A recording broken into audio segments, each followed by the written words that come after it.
Panic attack. Bakit may palpitation, hirap huminga, nahihilo, nalalabo ang paningin, saka may panginginig at pagpapawis ng ating kamay? Naranasan mo na ba yung pagbilis talaga ng tibok ng puso na akala mo may mangyayaring masama sa'yo?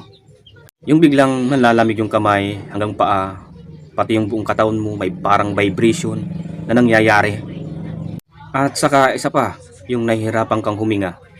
Ang unang papasok talaga sa isip mo na baka may masamang mangyayari o baka may sakit ka sa puso kasi nga mabilis yung tibok ng puso mo. Pero paano kung hindi naman talaga sakit sa puso? Paano kung ito yung panic attack? Or panic attack na yung nararanasan mo? Ngayon, isa-isahin natin ngayon kung paano ba o ano ba yung nangyayari sa katawan natin kung nangyayari ito. Kapag nagpapanik po talaga tayo, yung isip po natin ay inaakalang may mangyayaring masama. Kaya ganun na lang mag-react yung katawan po natin. Dahil alam mo ba na lumalabas po yung tinatawag na stress hormones, ito yung adrenaline. Ito yung sanhi ng tinatawag na flight or fight response ng ating katawan. Unang-una, bakit may palpitation? At bakit bumibilis yung tibok ng puso natin? Dahil po iniisip ng utak natin na may panganib na pwede kang tumakbo or pwede kang lumaban. Pinapabilis nito ang tibok ng puso po natin at yung adrenaline po ay sumasabay po sa ating dugo. At yung oxygen naman ay hinahatid po sa ating mga muscle. Kaya minsan, nagagawa natin kumilos ng mabilis pag may panganib po. Pero paano pag wala naman talagang totoong panganib kasi nga biglang tumataas yung adrenaline natin kahit wala namang dahilan. Ang nangyayari po, nararamdaman mo talaga yung paninigas niya, pangangalay. Yan po yung sa kapaghigpit dito sa ulo. Yan po yung magiging reaksyon ng ating katawan doon sa stress hormones na lumabas. Pangalawa naman, bakit pinagpapawisan po ang kamay natin, paa, or minsan pati yung buong katawan natin nagpapawis? Kasi po dahil sa adrenaline, lumabas po yung adrenaline natin at yung lakas po natin ay naituon po sa mga muscle. Saka yung mga kamay po natin na nagpapawis, parang nawalan po siya ng lakas. Parang nabawasan siya ng daloy ng dugo. Kaya minsan, tingin mo parang pinagpapawisan ka, ganyan. O yung dito mo banda, pinagpapawisan. Kasi nga, nawala yung parang daloy ng dugo or nabawasan yung daloy ng dugo. Kasi inilagay niya lahat sa mga muscle. Kaya minsan, mararamdaman mo parang may humihigpit sa mga muscle mo. Or minsan talaga parang naninigas yung leeg dito, banda. Yan po yung dahilan. So, bakit ba naman tayo nahihilo? Yan po yung isang katanungan din ng mga followers natin. Bakit pa tayo nahihilo araw-araw?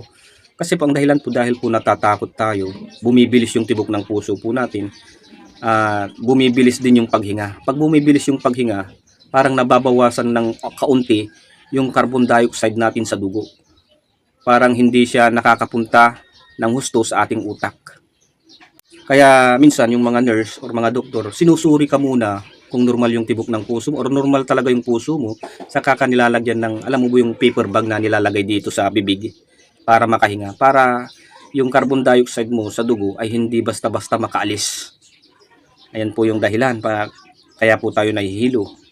Kung medyo wala ka namang talagang sakit sa puso, ayan, tapos nahihirapan kong huminga or bumibilis yung tibok ng puso mo or bumibilis yung paghinga mo, pwede mong gawin yun basta wala kang sakit sa puso para hindi ka mahilo.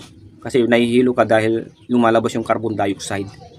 Kasi dyan din yung isa na siyempre nahihirapan kang huminga kaya ka lalong natatakot. Pag lalo kang natatakot, mas lalong tumitindi yung sintomas na mararamdaman.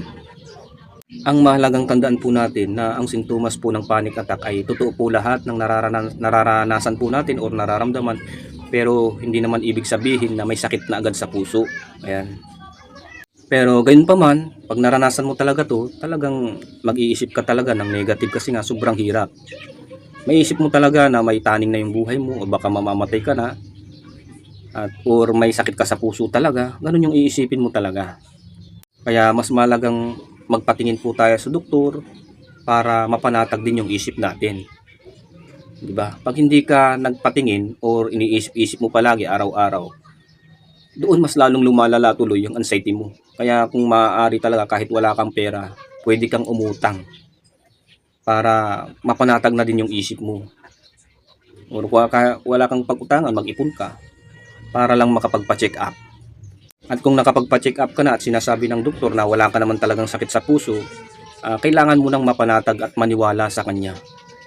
Kahit may nararamdaman ka, isipin mo na panic attack or adrenaline lamang ito na lumalabas, mamaya mawawala na rin ito. Totoo talaga na nakakatakot talaga. Kaya sinasabi natin na pilitin mong ikalma yung sarili mo. Kaya may mga mapapanood ka ng mga teknik kung paano mapakalma yung panic attack. Ayan. Kasi tatakutin ka niya talaga. At kung may katanungan ka sa mga tungkol sa anxiety, panic attack sa GERD, i-comment mo dito kung ano yung mga nararanasan mo dito sa video na to. Kasi marami pong nanonood po or madami pong nakakaramdam nito sa atin. Baka may parehas ka na ganyan para mapanatag na rin yung isip mo at mapanatag din yung iba. Ayan. Kung nagustuhan mo yung video natin, i-like mo naman po. Kahit isa lang. Ayan, para dumami yung ano natin, followers, or madami yung mag-distribute ng ano natin video. So yun lang po.